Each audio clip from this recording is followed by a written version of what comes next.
Vous écoutez Crime Story, Qui a tué Katell Béréouk, 2e et dernier épisode.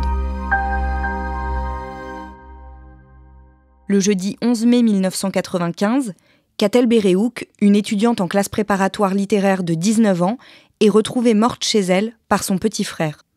Elle est morte asphyxiée, avec son legging, et elle a peut-être été violée. En raison de traces de lubrifiant retrouvées sur le corps de la victime et dans la chambre de Yann, son petit frère est un temps soupçonné. Mais les éléments ne sont pas suffisants et il est finalement mis hors de cause. Le facteur à son tour fait l'objet de soupçons. Mais l'analyse de son ADN le disculpe, lui aussi. En creusant davantage, les enquêteurs découvrent que Katell avait une personnalité trouble. Souffrant d'anorexie et de boulimie, elle se confiait régulièrement dans un journal intime où les enquêteurs découvrent qu'elle s'est inventé des amis imaginaires. Les enquêteurs sont déconcertés par ce qu'ils apprennent sur Katell, et ils ne savent plus vraiment ce qu'il faut croire. Peu après les pistes du frère de Katell et du facteur, un nouveau suspect potentiel apparaît dans le radar des enquêteurs. C'est un camarade de classe de Katell. Dans les affaires de la jeune femme, les gendarmes trouvent une lettre d'amour qui lui est adressée et qui est signée du nom de ce camarade. Le jeune homme est placé en garde à vue. Mais il est vite relâché, sans aucune charge. Les enquêteurs réalisent que la lettre a en fait été écrite par Katell elle-même. La piste est aussitôt refermée et la personnalité de l'étudiante intrigue de plus en plus. Damien, un peu désespéré, les gendarmes décident d'effectuer dans le courant de l'année 1995 des prélèvements sur tous les habitants d'Auvers-sur-Oise qui ont entre 25 et 45 ans. Ouais, ça fait un total de plus de 700 prélèvements. Alors, pourquoi ils font cette campagne massive ? Bon, d'abord parce que, en fonction du témoignage de la voisine qui a aperçu des personnes âgées entre 25 et 45 ans autour de la maison ou devant la maison de Katell ce jour-là, ils vont restreindre sur cette tranche d'âge 25-45. Et puis ensuite aussi parce que des prélèvements comme ça, il faut le dire, hein, ça coûte de l'argent, c'est des moyens qu'il faut mettre sur une enquête.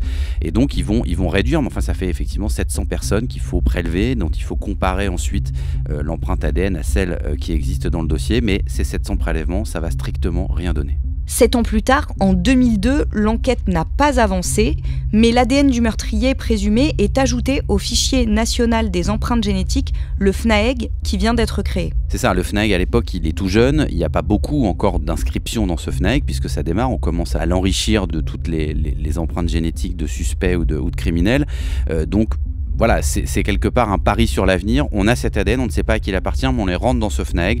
Pour l'instant, cet ajout au fichier ne donne toujours rien. Il n'y a pas de résultat, il n'y a pas de, voilà, ça ne matche pas avec les quelques ADN qui sont présents à ce moment-là dans le fichier. Et le mercredi 20 avril 2005, 10 ans après la découverte du corps de la jeune femme, un non-lieu est prononcé. Oui, parce que, alors, un non-lieu, ça veut dire quoi ? Ça veut dire qu'au bout de 10 ans, le juge d'instruction estime que, malgré les investigations qui ont été faites, on ne trouve pas, on n'a plus de pistes. Les pistes qui ont été examinées sont toutes arrivées sur des cul-de-sac, et donc on décide de clore le dossier. Un non-lieu, ça veut dire ça. Ça veut dire on ferme le dossier. Alors, c'est pas une mort définitive du dossier, on peut toujours le rouvrir si on considère qu'il y a des éléments nouveaux, que quelque chose n'a pas été fait ou pas bien fait, qu'on peut le refaire dans les années qui viennent. Mais en tout état de cause, à partir du 20 avril 2005, il n'y a plus d'enquête sur le meurtre de Katell Béréouk. Même si l'enquête est officiellement close, des vérifications sont menées les années suivantes. En 2004, le violeur et tueur en série Michel Fourniret est arrêté. Il a été arrêté jeudi dernier en Belgique. Michel Fourniret est un forestier français de 61 ans, présenté comme un bon père de famille. Toute la journée, sa maison a été fouillée par la police pour vérifier s'il n'y avait pas de cache. Au fur et à mesure qu'on prend conscience de l'ampleur de ces crimes, on réexamine un certain nombre d'affaires. En 2011, 15 ans après le meurtre de Katell Béréouk, plus de 300 poils et cheveux sont prélevés dans une camionnette utilisée par Michel Fourniret entre 1996 et 2003. Pour la famille de Katell Béréouk, l'espoir de savoir ce qui est arrivé à leur fille renaît. Toutes les affaires de disparition et d'homicide non élucidés sur l'ensemble du territoire sont recensées. L'objectif est de comparer l'ADN de chaque victime à ceux retrouvés dans la camionnette de celui qu'on surnomme l'ogre des Ardennes. Le parquet de Pontoise rouvre le dossier de Katell Béréouk. Mais encore une fois, les analyses ne donnent pas le résultat attendu. Et rien ne permet de lier Michel Fourniret à la mort de l'étudiante. Pour autant, cette démarche ne sert pas à rien. Le dossier de Katell étant rouvert, les enquêteurs bénéficient de 10 nouvelles années avant que la prescription ne le ferme à nouveau. Damien, à ce moment-là, vous êtes reporter au Parisien dans l'édition du Val d'Oise et vous entendez parler pour la première fois de cette affaire. Alors, en réalité, la première fois que je vais entendre parler de l'affaire Béréouk, c'est aux alentours de l'année 2000-2001. Donc, on est déjà à 5-6 ans après les faits. Et en fait, c'est un gendarme, moi, de la section de recherche de Versailles qui va m'en parler, en me parlant justement des dossiers qu'il n'arrive pas à résoudre. Et il me dit c'est un vrai mystère. Il appelle ça, lui, le mystère de la chambre jaune, d'ailleurs, quand il m'en parle à l'époque. Il me donne quelques éléments factuels sur cette enquête en me disant, voilà, on est face à un crime, on a des éléments, enfin, on a un ADN qu'on n'arrive pas à identifier et surtout, on est face à une victime qui avait une vie tellement et des secrets tellement importants et une espèce de vie parallèle avec des identités inventées qu'on n'arrive pas à attraper cette affaire et en démêler les fils. Mais quand on a voulu aller plus loin dans l'enquête, essayer de médiatiser cette affaire, on s'est toujours heurté, alors à la fois au silence des enquêteurs et du juge d'instruction, mais ça c'est logique et on a l'habitude, mais on s'est aussi heurté à la volonté réelle, farouche de la famille de Katell de ne jamais médiatiser cette affaire. Alors ça peut paraître surprenant, c'est parfaitement respectable, mais ça peut paraître surprenant parce qu'en général, quand une enquête est au point mort, au bout de 5-10 ans, qu'on a l'impression que le dossier va se refermer et qu'on ne saura jamais, les familles, beaucoup, se mobilisent justement pour qu'on en parle, pour que les enquêteurs ne lâchent pas l'affaire, n'arrêtent pas d'enquêter, pour que la justice ne clôture pas un dossier. Et là, la famille Béréouk, elle a toujours été très en retrait, elle a toujours laissé en quelque sorte la justice faire son travail, mais même quand en gros il ne se passait plus rien, donc on a toujours eu beaucoup de mal à investiguer plus en avant parce que la famille mettait vraiment le frein pour qu'on ne médiatise pas ce qui était arrivé à leur fille. En 2017, alors que ça n'existe pas encore au niveau national, le parquet de Pontoise va proposer de lancer un projet cold case. Oui, en effet. Et alors, il y a une greffière qui est en poste au tribunal de Pontoise et qui est en poste depuis très longtemps. Et elle va se souvenir de ce dossier, Katell Béréouk, parce qu'elle l'a traité quelque part il y a des années et des années auparavant. Ce dossier, il existe toujours, il est simplement aux archives, puisqu'il a été refermé. Et elle se dit, bah tiens, s'il y a un dossier qu'on doit peut-être ressortir et relancer, eh bien c'est celui-là. Donc effectivement, avec les nouvelles techniques, on peut ressortir des scellés, les repasser, les réexaminer. On va pouvoir en fait essayer de enfin percer le mystère de cette affaire et de ressortir des cartons le dossier Béréouk. Le mercredi 13 décembre 2017, l'affaire connaît enfin un rebondissement. Oui, parce que 23 ans après les faits, eh bien, l'ADN, le fameux ADN qu'on avait depuis la première heure de cette enquête, il va enfin parler et il va surtout donner un nom.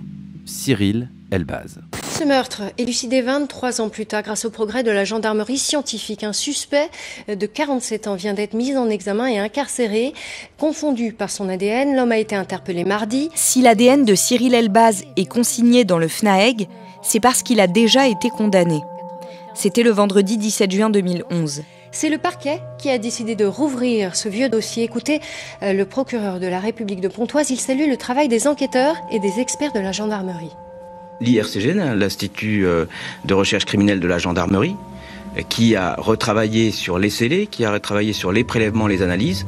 Tout ça a été à nouveau rentré dans le fichier national des empreintes génétiques. Et là, nous sommes arrivés à un rapprochement d'un individu qui avait été fiché en 2011. Cyril Elbaz, courtier en assurance âgé de 43 ans à l'époque, passait alors en correctionnel devant le tribunal de Melun, en Seine-et-Marne, pour violence et agression sexuelle sur sa compagne. Il est copé de 8 mois de prison. Le mardi 3 juillet 2018, quand il est interpellé dans le cadre de l'enquête sur la mort de Katell Béréouk, il habite à Fresnes avec sa compagne. Son ADN est prélevé une nouvelle fois. Les résultats confirment que c'est le même que celui qui avait été retrouvé en 1995 sous les ongles de Katell Béréouk. Il est également présent sur le legging qui a servi à l'étrangler et sur son pull. En revanche, il n'est retrouvé sur aucun autre élément de la maison. Ni dans la chambre de la jeune fille, ni dans celle des parents sur le montant du lit, ni dans la salle de bain. Cyril Elbaz est placé en détention provisoire. Au moment du meurtre de Katell Béréouk, Cyril Elbaz avait 23 ans. Il avait pour petit boulot de faire du porte-à-porte pour vendre des lithographies, des impressions de dessins. Face aux gendarmes, il peine à expliquer comment son ADN a pu se retrouver sous les ongles de l'étudiante. Mais il dément formellement l'avoir tuée. Il ne voit même pas précisément de qui il s'agit. Peut-être lui a-t-il vendu des tableaux et peut-être l'a-t-elle griffé par inadvertance. Mais si c'est le cas, il ne s'en souvient absolument pas.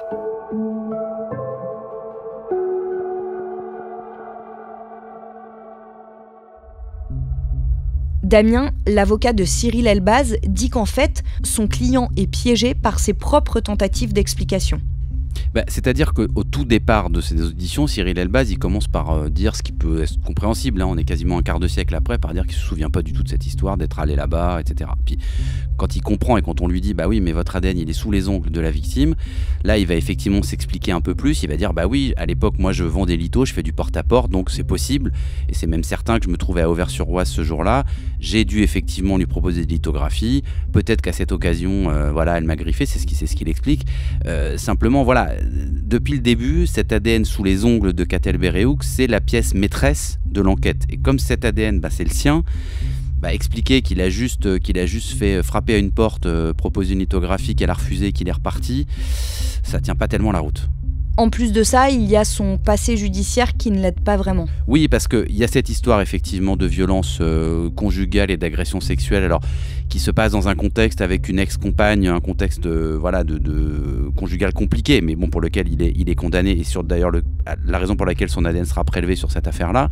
Il y a aussi une affaire plus ancienne qui l'a impliqué avec un complice sur une affaire de vol dans lequel il y avait aussi une notion d'agression sexuelle. Donc effectivement, il a le profil de quelqu'un qui a déjà un casier judiciaire, a déjà des antécédents et a des antécédents aussi en matière et de violence sur des femmes et éventuellement d'agression sexuelle. En janvier 2020, après 1 an et demi d'incarcération, Cyril Elbaz est remis en liberté. Oui, alors pour pas mal de raisons en réalité qui sont peut-être difficiles à comprendre comme ça, mais d'abord parce qu'on est très très longtemps après la commission des faits. En 2020, on est plus de 25 ans, on est 25 ans après. Et pour les affaires anciennes comme ça, il y a une tendance à se dire, au moment où Cyril Elbaz il est identifié, il a plus de 40 ans, donc on l'a mis en détention quand même pendant 1 an et demi, mais là, l'enquête n'étant pas encore terminée, on ne peut pas encore le renvoyer devant la cour d'assises, donc en attendant le procès, on va le remettre en liberté. Évidemment, ce qui va profondément outrer les parents de Katell Berehouch, qui eux attendent la vérité depuis un quart de siècle, et quand on leur donne un suspect, finalement on se rend compte qu'il passe 1 an et demi en prison et qu'après il ressort. Mais c'est pas tellement étonnant dans ces dossiers anciens, ça veut pas dire que c'est logique et forcément compréhensible, mais en tout cas ça arrive fréquemment dans des dossiers sur lesquels il s'est passé beaucoup de temps, qu'un suspect qui en plus reste à ce moment-là présumé totalement innocent et qui surtout nie les faits farouchement et catégoriquement depuis le début de l'enquête. Le mardi 11 octobre 2022, 27 ans après les faits, Cyril Elbaz est officiellement mis en accusation pour le meurtre précédé du viol de Katell Berehouch. Oui, alors une accusation, un chef d'accusation qui peut paraître surprenant par rapport à ce qu'on a dit, puisque ça, le meurtre de Katell Berehouch qui fait aucun doute. En revanche, le viol, depuis le début de l'enquête, il n'est pas clairement, en tout cas factuellement établi, dans la mesure où le légiste a toujours dit qu'il n'y avait pas de traces forcément d'une relation sexuelle concomitante ou contemporaine au meurtre, qu'il n'y avait pas non plus de traces de violence sur le corps, quelqu'un qui ne semblait pas avoir été forcé, ni frappé, ni violenté. Mais en revanche, le juge d'instruction, en tout cas lui, a estimé que il y avait sans doute un mobile sexuel derrière ce meurtre. Alors, il y avait aussi cette mise en scène quand même du corps de Katell Berehouch. On se souvient, elle est à demi nue sur un lit, elle est attachée et étranglée avec son legging sur la tête de lit. Donc que cette mise en scène pouvait aussi constituer un mobile sexuel, en tout cas quelque chose de sexuel qui s'est produit en amont du meurtre. Le mardi 11 octobre 2022, 27 ans après les faits, Cyril Elbaz est mis en examen pour le meurtre précédé du viol de Katell Berehouch. Le parquet de Pontoise pense que Cyril Elbaz, qui avait l'habitude de faire du porte-à-porte à cette époque-là, a violé puis tué Katell Berehouch, ce fameux jeudi 11 mai 1995. Selon l'avocat de Cyril Elbaz, toutes les pistes n'ont pas été assez creusées, notamment dans la famille et dans les proches de l'étudiante. Une opinion qu'il aura l'occasion de défendre devant une cour d'assises, puisqu'il y aura bien un procès dans les mois qui viennent. Vous venez d'écouter Crime Story, le podcast fait divers du Parisien, avec à la production Emma Jacob, Thibault Lambert et Raphaël Pueyo, à la réalisation Julien Moncouquiol et à la rédaction en chef, Jules Lavie. Si vous avez aimé cet épisode, vous pouvez nous le dire avec des petites étoiles ou en nous laissant des commentaires. Vous pouvez également vous rendre sur notre site si vous voulez connaître les références qui nous ont permis d'écrire cet épisode. Crime Story est un podcast raconté avec Damien Delseny et à retrouver chaque samedi sur leparisien.fr et sur toutes les plateformes d'écoute.